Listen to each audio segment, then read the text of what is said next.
Hey everyone, welcome to this channel.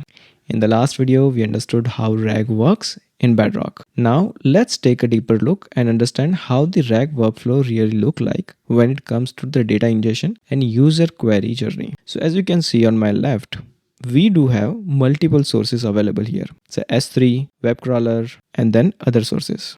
All this data are eventually comes and processes under the AWS Glue or Lambda. Why we require that?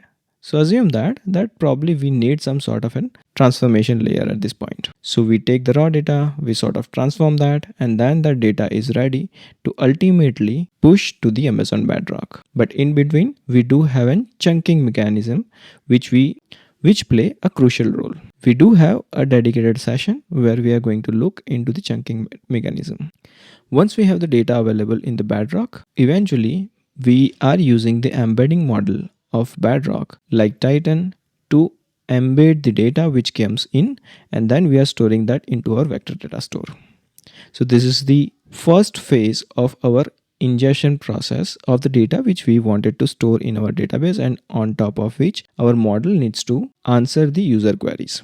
In the second phase, when the user comes into picture, in the second phase, when user actually asks a question to our LLM model, what happens is basically user asks the question to the Bedrock model. Again, the embedding model comes into picture.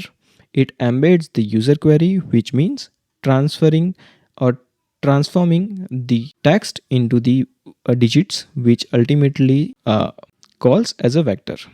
And that helps to identify and search the key component and context about the user query from the vector store. So user asks a question, it got embedded in between, and then the embed model, which is Bedrock, is eventually searching that into the vector store.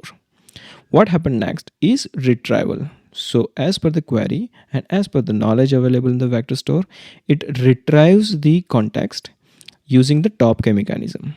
Later on, the context plus the user query got merged in between, where it calls as a prompt assembly, using which Amazon Bedrock ultimately identify that what really needs to written to the user in terms of the context which the user asks. So again, there will be that Amazon Bedrock model will comes into picture, which is the generation model like Claude. Will take the prompt, augment that prompt, and generate the user response which is well received by the user.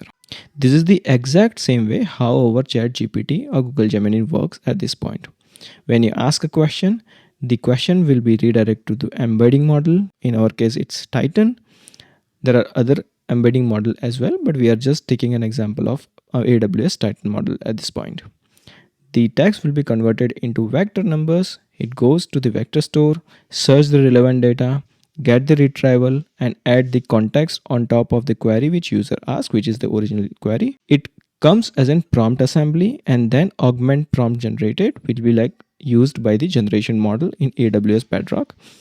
And then the output is again sent back to the user. So this is how the entire user journey looks like when it comes to the actual architecture of AWS, rather you are storing the data or whether user is asking a specific question and you are responding to that data.